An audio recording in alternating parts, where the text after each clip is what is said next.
What's up, everybody? I'm Super Beast GN. Welcome back to the channel. Figured I'd do something a little different, kind of as like a bonus video. This is not going to take the spot of a regular video this week. If you're new here, this is not my normal content. I usually just do gameplay video of MTG Arena, play a lot of jank, play a lot of off-meta stuff, and I wanted to go through a little BTS, a little behind the scenes. BTS, not the K-pop band. Is it K-pop? I don't know. Of how I kind of like decide what deck I want to play for a video. And a lot of it honestly comes from like my opponents that I play in whatever deck I played previously. Like if they play something that I find interesting, like, I might want to try that, and then I'll try to put together my own build for it. But let's go with like this Harmonious Grovestrider. This is a card I've not seen anyone play. To me personally, if I was like new to Magic and I was just looking at cards, I'd look at this and be like, "Oh, this is really cool." It's not a great card, but it's a decent card. It's got Ward 2, so it's got some protection on it. It's only 5 mana. If you care about the number of lands you control, 5 mana is not going to be that big a deal. So let's see like what we can do with this, and I just want to show you how I put together a deck and how I decide like what to play. I just happen to like push green and then see this, and I was like, okay, we'll try that one, you know. So what do I want to do first? So we want to make this huge, attack in for a lot of power. First of all, what I really want to do is I want to look for other things that do a similar thing, right? So equal. All right, well, I guess maybe I am as stupid as the character I play on TV. Equal to the number of lands. Well, obviously Lumra, right? And that's only 6 mana, so this is just a better card, right? So we have 4 of these. We can only have 1 Lumra on the field, though. Like it's legendary. That makes a big difference. We also have the Lumbering Worldwagon, which is kind of good ramp. So we can like crew it with the Grovestrider, the crew 4. So we put the Lumbering Worldwagon in on turn 3. That gets a land, so now we have 4 lands. So then we play another land. This would be a 5/5. We play that. It can't attack, so we tap it. We crew the Lumbering Worldwagon. It attacks. We get another land, making this a 6/6. Yeah, I mean, I think the Lumbering Worldwagons are pretty good here. And then, what does loot say?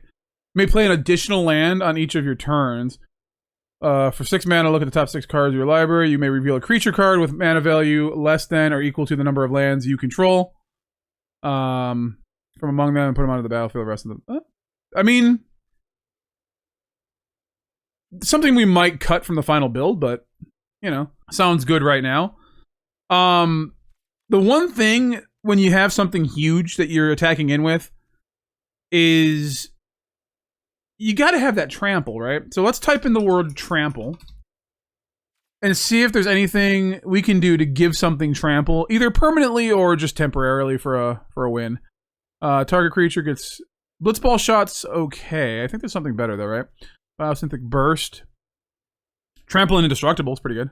Fanatical strength.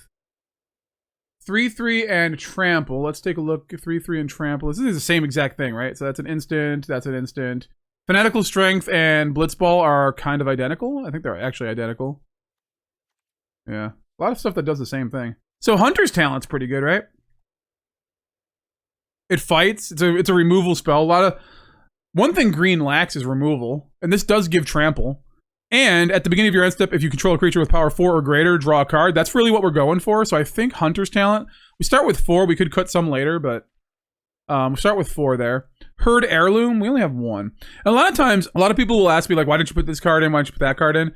And sometimes I just don't think about it. And a lot of times, just because I don't have it and I don't think it's worth the rare wild cards. Like, a lot of times, if it's close to like a new set coming out, I want to spend my wild cards on new stuff. And then, you know, if something's important, I just kind of weigh how important it is for that card, you know? Herd Heirloom is one we have only 1 of. It is ramp. And it does give trample. And it draws a card, so we'll put 1 in. We'll put 1 in. We have 1, we'll put 1 in. We are doing land things. Tifa, I don't know. Like, we don't have a whole lot. that is going to pump. I mean, we are trying to find something that will pump. Overprotect is actually probably the best one, right? Yeah, because it protects our stuff too. So let's go ahead and do 3 Overprotects. I don't know if I want to do all 3. I think maybe 2 actually. Because we don't have a whole lot of creatures. We're going to have to like put a lot of creatures in here. To kind of make the Herd Heirloom, the Hunter's Talent, and the Overprotect worthwhile. Because the one thing you don't want is that you have a bunch of these in your hand and you have no creatures to play them on. Still on the fence about the loot, but we'll see what happens.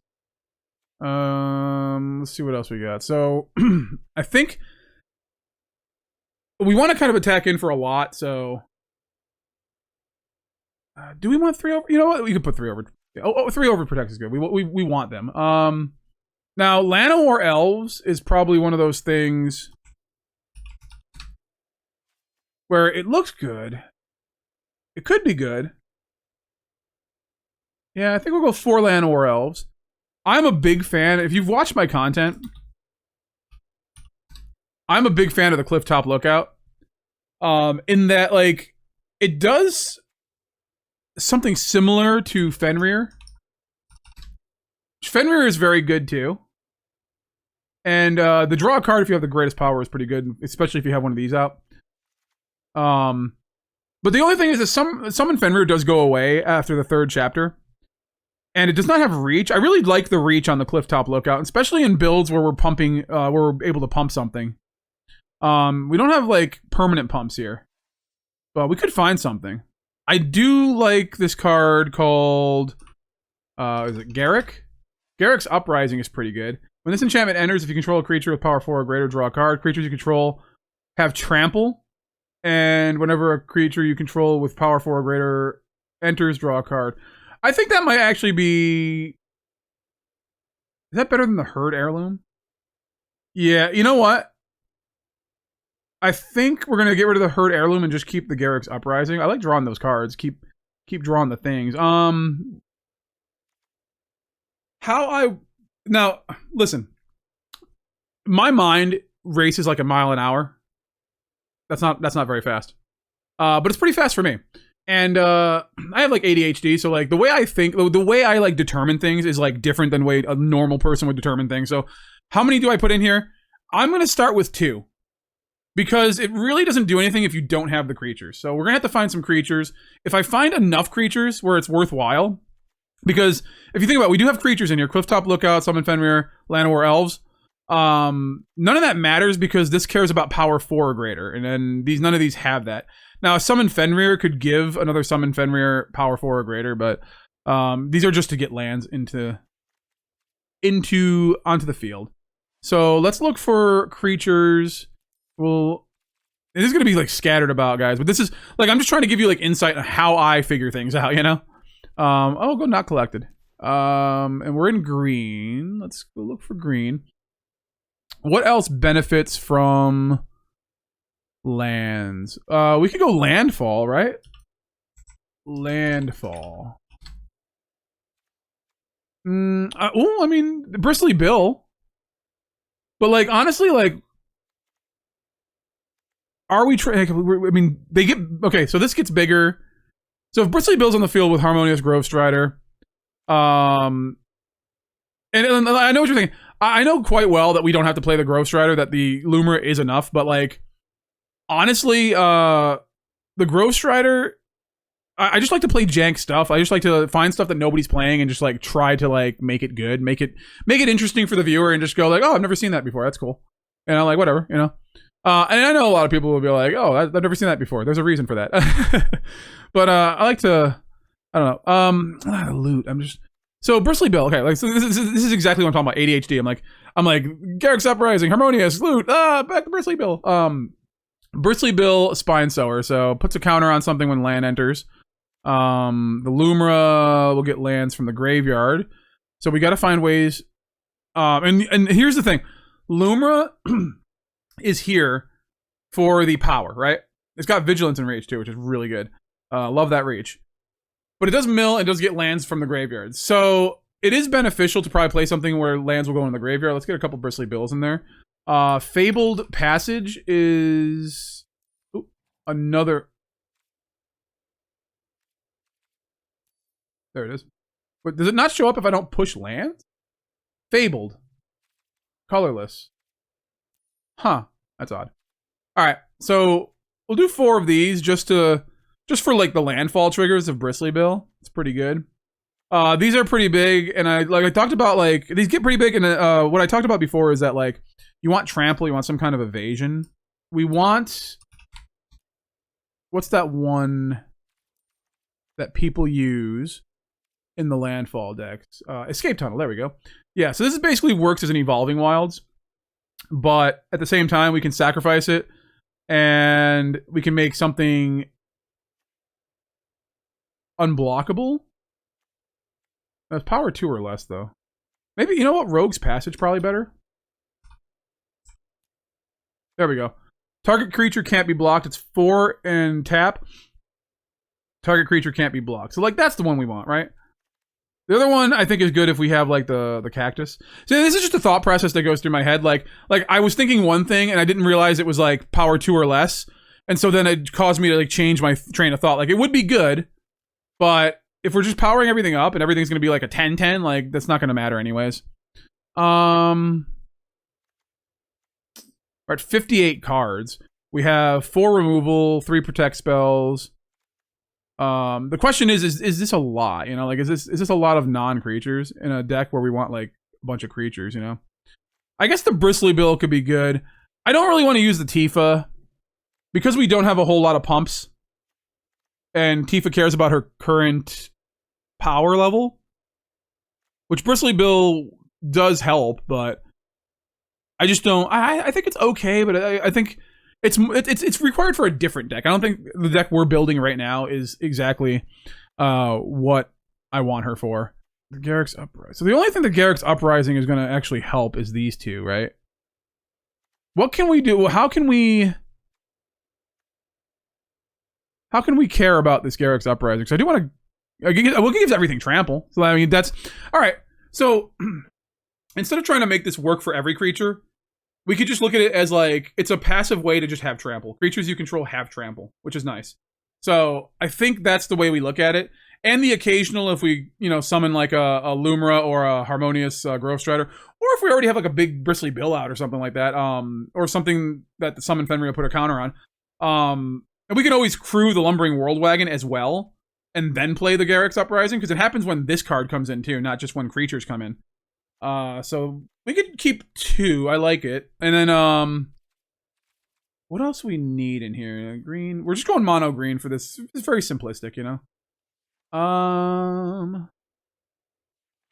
mean, there's probably something I'm missing, and that's the thing, like, about how I build decks and how I figure out what to play for a video, is that, like, I'm just like the ADHD. If I don't know, if I'm not thinking about it at the moment, or if I haven't used it extensively, it's probably because I don't know it exists. Because, like, my ADHD brain just, like, forgets about it. You know, it's like one of those things. Like when you have if I have a messy room, I can find everything. But if I put everything away, I forget it exists, and I just don't know where it is. So that's kind of like what it is. So I just forget cards exist sometimes. So sometimes you have to yell at me in the comments about it, and that's fine.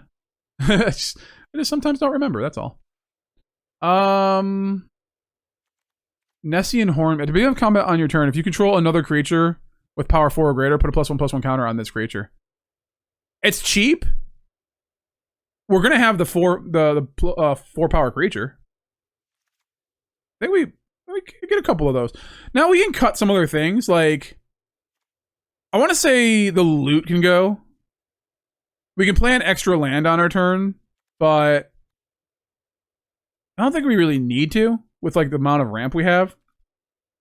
And if we're ramping that much, we really don't need to cheat anything into play. Let me just read it again. A creature card with mana value less than or equal to the number of lands you control. Put it on the battlefield. Put the rest in the... Yeah, we don't need it. It's not really cheating into play if you got to pay the 6 mana anyways. And our top end is 6 mana. So at the very best, we're going to break even on just getting a Lumra from the top. At the very least, we pay more for something that costs less. So loot's going away. And put a couple more Nessie and Horn Beetles in here. I'll name it. Janky Land. I don't know. I don't know. So this is like this is just how I build, you know. And we'll go on. We'll go in. I won't play on the ladder because like this obviously this is like probably not going to work, but we'll see if it does, and we'll see if the deck does decent numbers, and if it doesn't work, what I will do is find out why didn't it work, you know. What cards did I draw that I wanted to see less of? What cards didn't I draw that I want to see more of? And then we adjust from there, you know. But that's the kind of thing you can only figure out if you play a game. So let's go and try a game out and see what happens. So normally I'll start in unranked, and that's where I'll, you know, test out everything. Is this something I want to keep? We have a lot of lands, but we're going first. But these two things we can play on 2, and we don't get any value on it. You know what I'm saying? So it's like we don't really do anything until Fenrir. So I'm gonna mulligan and get an absolutely worse hand. And let's see how this goes. Let's get rid of that. And let's just see how it goes. I think I should have kept the first hand. Seeing this hand now, the first hand could have been better. It definitely got worse, I think, in my opinion. So we're going to play our land, and then we could just die to some shenanigans here. That doesn't matter whether or not we mulliganed well or not, but I guess we'll see. And then, yeah, so we got that Hunter's Talent. Now we don't have any way to... I really wanted a Llanowar Elves in the opening hand. It might be beneficial to put a Glimpse the Core in here. Since we're only playing forests anyways, it really won't matter. So Esper Origins, this is a... kind of a... whatchamacallit, a graveyard style deck maybe. I see this normally in graveyard style decks. They're definitely playing in colors where they probably will play Yuna. If we can draw an untapped land here, I think we'll be in good shape. And we don't, and we draw a Hunter's Talent, which does nothing for us here. So I think what I want to do, and this is what I was like kind of like worried about, is that the Hunter's Talent don't do anything if you don't have creatures on the field. And the opponent doesn't have creatures on the field either. So even if we did have a creature on the field, it really wouldn't benefit us right now anyways. And the chances are if we did put a creature on the field, they probably have some kind of removal for it. So... yeah, I think... so, and this is a... oh, yeah, see, it's not even it's an untapped land. Or it's a tap land.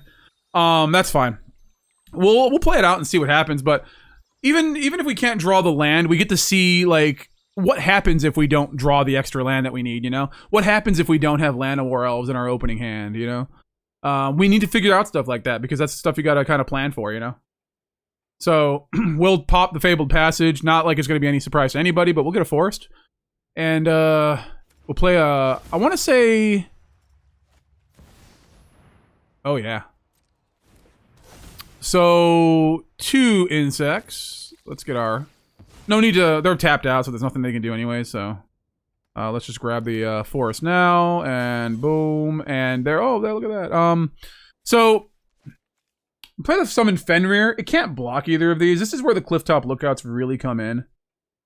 And we can play the Clifftop Lookout, block one of these. We don't care if we lose it. I mean, it's like... it's just here to get lands. And... oh, look at that. So if we get some landfall, we're golden. So we can block one of these. If we get an untapped land next turn, we can play another Clifftop Lookout. We're playing this from the grave. And now they get a Saga. Right? It's a summon. I summon Blizzard Elemental. Alright. So they... usually when an opponent looks at a creature... they have something for it, or they're just trying to figure out, like, they probably trying to figure out if it had reach. It does. Alright, so...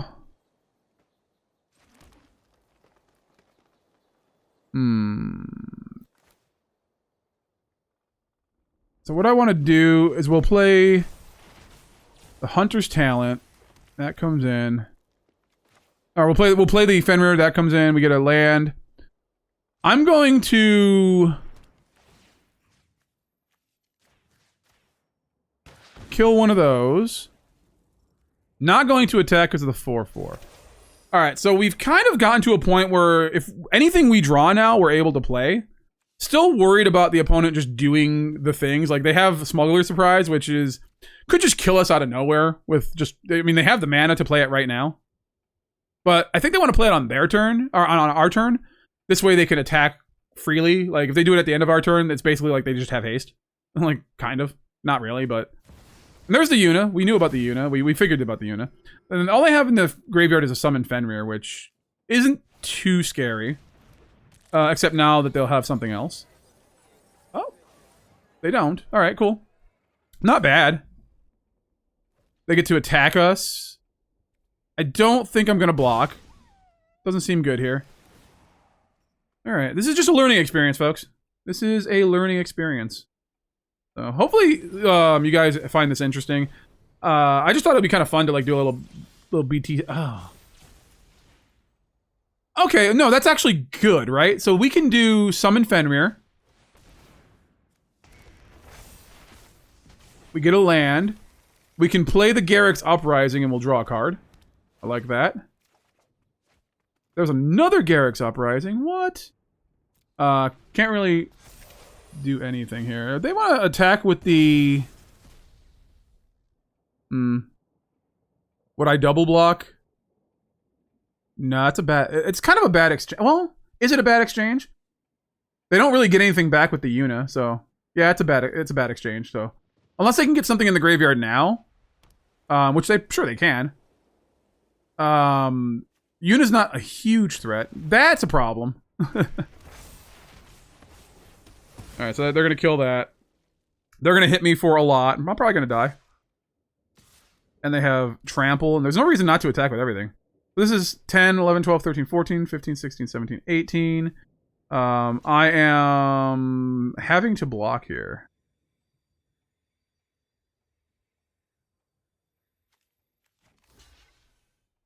I guess that's fine. Do I still die? No, I think I survive with 1. Oh, 2, yeah. My math is astounding. Alright. So now that's in. And there's the Harmonious Grovestrider. That's...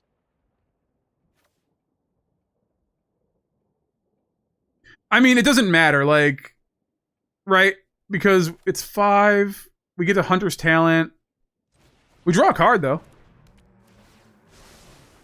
That's another land. That's pretty good. Unfortunately for us, everything's going to have trample, and if we don't kill the Odin, we have to block that. Yeah, I don't think we can win this.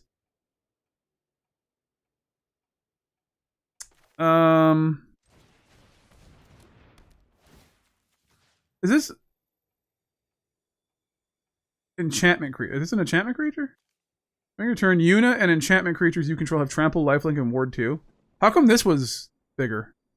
That's kind of weird. Good game. And also, like, these people, like, sometimes are just, like, dicks. But it doesn't matter. Alright. Let's go. Let's fix the deck and see what we can do with it. Alright, we're back here in the editor. So... I think what I found is we want to go down a Hunter's Talent. We want to go down to 1 Garruk's Uprising. We just drew too many. There's too many things that require creatures, and if we don't have creatures, it's just bad for us, right? So, let's see what we can replace those with and just make it better. Hunter's Talent. Do we want to have 1 less Hunter? No, I think without Death Touch, Hunter's Talent isn't as good. But it does all the things we want to do, at least. Let's go down 1 Lumbering Worldwagon. It wasn't a problem in that match, but like I just feel like it's too many. Like I said before, too many things require another creature. So like we want to mitigate that, you know. So, is there any other creatures we can put in here that is like? We have Bushwhack. I think here, Bushwhack is a good one for like, if you don't get that Llanowar Elf on the first turn, but it also can be a good fight spell to where like, you know, like if you have one of these big creatures out, you could probably kill whatever's on the field, which is really nice. Same thing with the Lumbering Worldwagon. I think I like that. Do I like it better than Glimpse the Core? I feel like 2 of these and maybe 2 Glimpse the Cores. hedge our bets a little bit, and then we can find something else to cut. It is also okay to have 61 cards in the deck. It's fine. It's not going to make a big difference, especially since we are ramping, so the amount of lands is not going to really matter. Unless unless you're just constantly seeing 2 landers. We want to...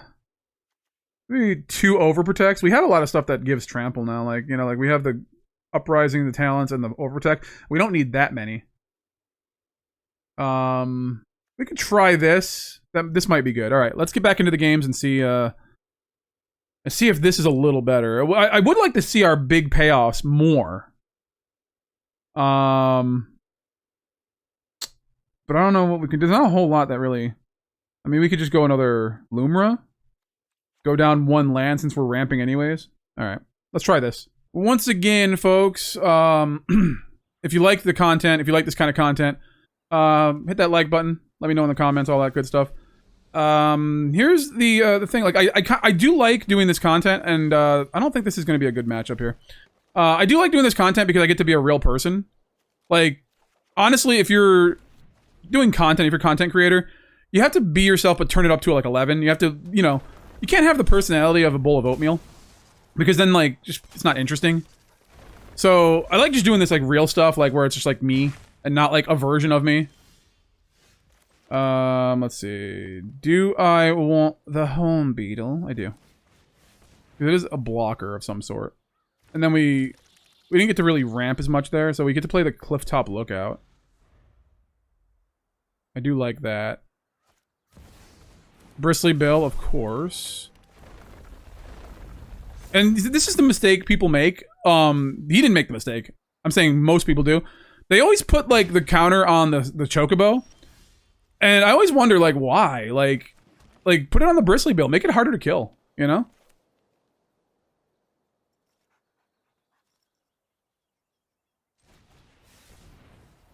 I feel like...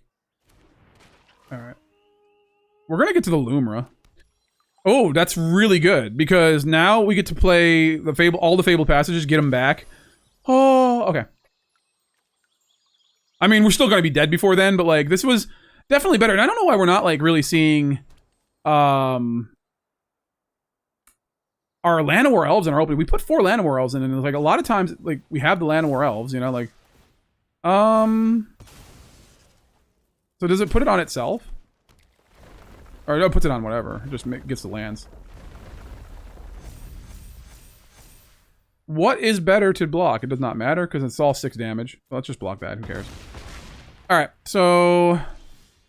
yeah, I think we're dead. Well... I mean...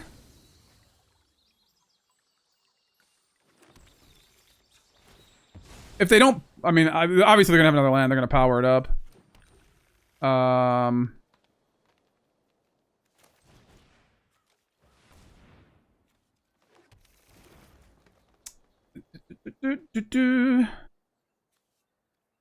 really don't think we need to worry about that yet. We're probably just dead this turn. No matter what we do. Like, we have 1 blocker. Skull Spore and Nexus. That's something I have not seen people really play. Like, in this deck. That's pretty cool. Yeah, we're just dead. But I mean, that's interesting. See, like, you get the idea from there. It's like, oh, this is a deck I've seen a million times, but they're using something I don't normally see anyone else play, which is really cool. So, like, then it's like, oh, it's evolving. I love that. I love the evolution, you know? What do we think was the problem here? I just think we just didn't get the Llanowar Elves. I mean, that's pretty bad. So, like, let's try one more and see if we can... let's see if we can figure it out. Like, we'll just go straight from here. I don't have to cut it or anything. Like, whatever. We're just testing out and seeing how it does. You know? So, let's just see.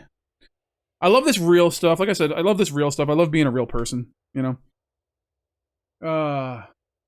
And sometimes, like, I forget the things I say in these videos, too. Like somebody will comment, and I'll be like, I forgot I even said that. Because I'm just like, your mind is on autopilot, right? When you're creating content. And, alright, we got the Grovestrider. That's pretty good. Mine's on autopilot sometimes. Like, I'm trying to, like, play the game and, like, concentrate on the game, so my mind is just, like, saying things, you know? I think I'm gonna keep we have enough lands. We're gonna keep the Bushwhack, you know? Weapons manufacturing. Sure. All right. So let's glimpse the core. Let's get to that Grovestrider a little faster. Worried about playing the Nessian Hornbeetle because this can do 2 damage, or the things that it makes can do 2 damage, though. And they definitely can do that. All right.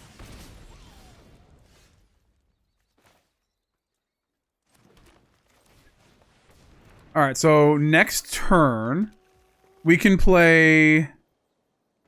No, we can't. We can bushwhack something, though, if they play something. This is a lot better than the last games, I think. Another weapons manufacturing.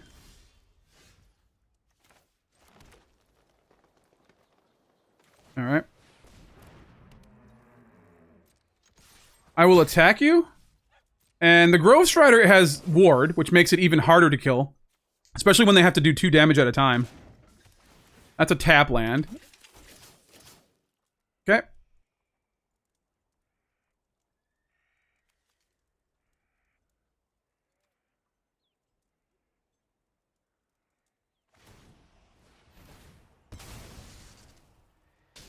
Alright, they're gonna kill that.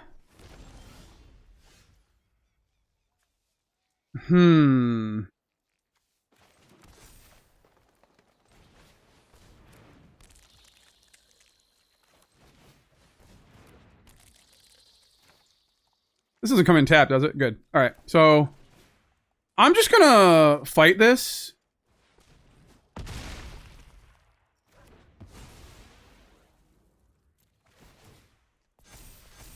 And then I'm going to attack them for 7.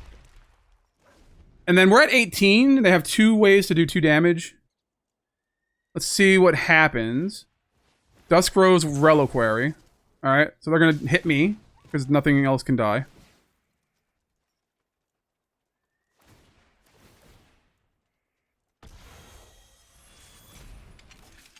Okay, so they have the way. But, you know. We just do the thing, you know? And then we have a way to not be blocked next turn. Yeah. Alright, cool. I mean, that was a better one. That was a better one. So in that last game, we did have a way, if they got like, if they did get like, any kind of like, blockers on the field, we could have just Rogue's Passaged, the Harmonious Grovestrider. We got lucky to draw a Harmonious Grovestrider there. So the deck can win. That's kind of what we're looking for. And we're looking for a point where the deck can win. Is the deck perfect? No, it is definitely not perfect. There still needs to be a lot of work done here. And I think where we go from here is now we look at like what the meta is, and that deck was like an artifact deck, right? So what I would do, and not to make the video go on like for too long, because I don't want to make this a long video, but I would probably at this point now we've seen an artifact deck, so like we have no way to kill artifacts, right? So I would probably take out 1 Summon Fenrir, maybe 1 Lumbering Worldwagon, and what's the insidious fungus? So why choose the insidious fungus? And it's a good question. This destroys an artifact. This can destroy an enchantment, right? We pay 2 to do it and it sacrificed a creature. We don't care because we're going to have a lot of lands anyways, right? But the other thing is also we can draw a card and put a land from our hand onto the battlefield, which is also kind of ramp, right? It's a sort of ramp. We have to have the land in our hand. We do draw the card, so if we draw a land, we put it on the field. So this kind of does everything we want to do in this moment. So like the insidious fungus can kill the artifact enchantment. All that good stuff, and yeah. So, and we can also power up the fungus later with like Bristly Bill if we need to. It's another creature, and that's really what we want in the deck is creatures. The bushwhack. Did we really need to? I think we did not benefit from having 2 of them there. Oh, maybe we did. Yeah, we were able to fight, so 2 of them was good. I think maybe 1 less Hornbeetle. And the reason I say that is because if you just have a bunch of Hornbeetles on the field, it's just a 2/2 for 2. It's just a bear, so I don't think we need a Hornbeetle. We need 3 Hornbeetles is fine. Maybe even 2. I don't know if I would go up another insidious fungus. I think 2 is good enough. Because I think if we would have had that and we would have gotten rid of the munitions or whatever, that probably would have been fine. Because that is like their whole combo. But this also does well against like the synthesizer decks. And really just like the troubleshooting of the deck is just about like being ready for everything, especially in best of one. If you're playing best of three, like you just, you know, put a bunch of stuff that's useful in the sideboard and, you know, call it a day. But in best of one, we kind of got to figure out like what we're going to run into a lot of, you know. I would also say like a cease and desist. Cease and desist might be good too. I mean, it's like you can play it for just mono green.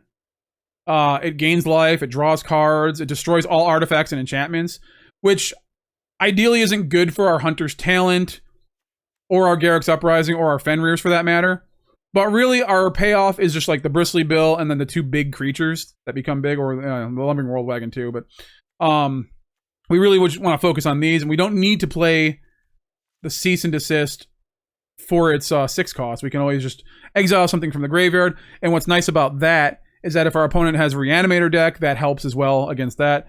Gains a little life, draws a little card, gets us something that we want preciously in our hand. And as you notice, like having the 23 lands didn't really do anything didn't really do anything negative to affect our deck in a negative way. We still started with like 4 lands. I had to put one back. So there is that.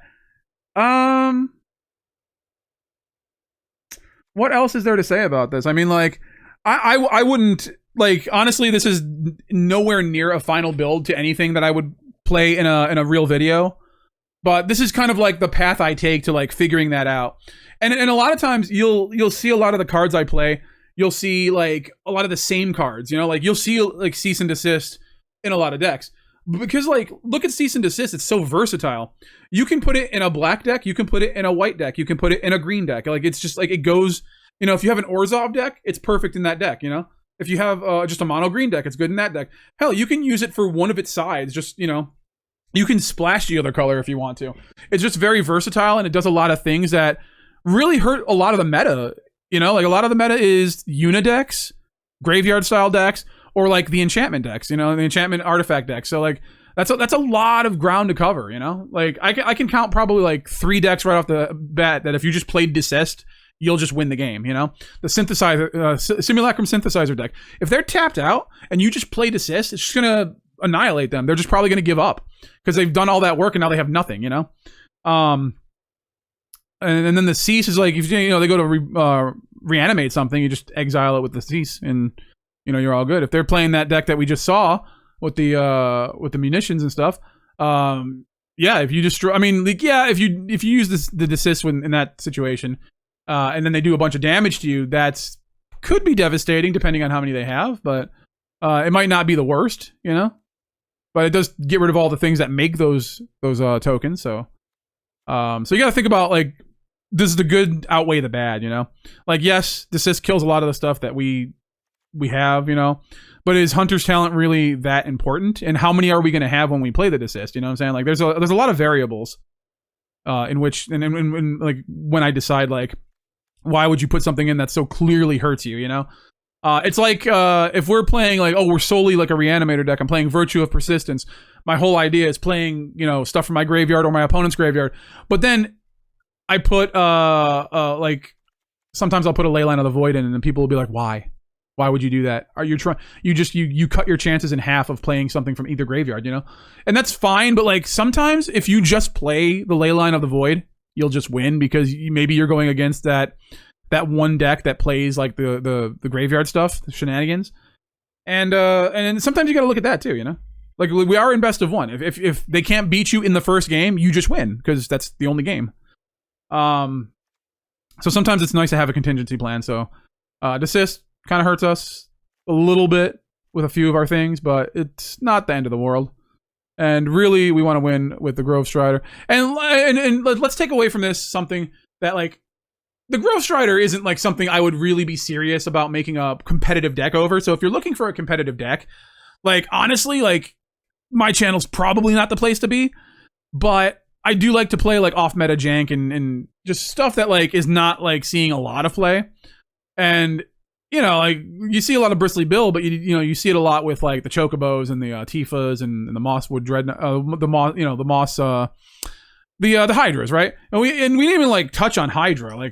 Like if I was really serious about like building this deck, I might just put a few Hydras in there, like landfall. Like we're doing a lot of lands. I might just put a few of those in. I mean, I most likely would. But I'm just like trying to go through like the thought process, and like honestly, like in the beginning I forgot about that because I was too focused on like the Grovestrider and the Bellows.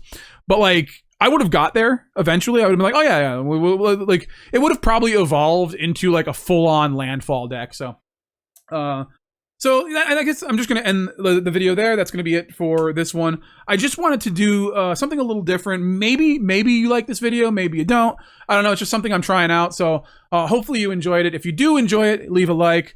And let me know in the comments if you want to see more of this kind of content where we just kind of like talk about things. We talk about the science of it, you know, and just try to figure out things. Like this was in no way like a final build of a deck, so like, you know, some people will kind of miss that, you know, because it's YouTube comments, you know, some people will kind of miss that and just go like I would never build that, you should have built this. It's like, I know, we're just kind of like doing a mock-up here, you know.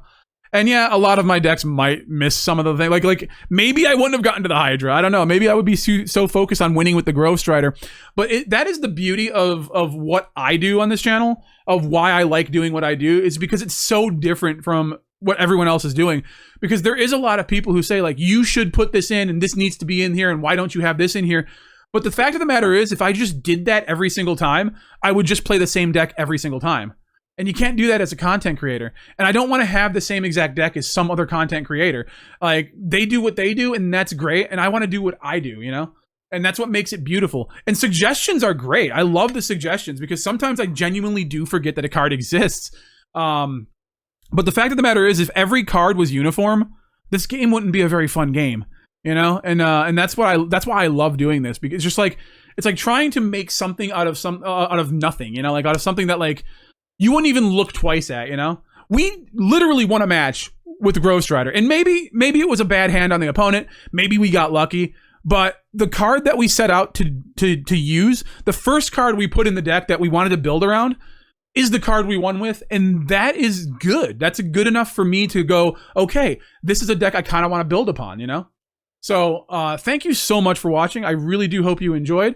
I know I ranted. These are not scripted. My videos are not scripted, folks. So sometimes I rant, and I'm about to go on another rant, and I'm going to try to stop myself. But thank you so much for watching. We will see you in the next one, and have a great day, y'all.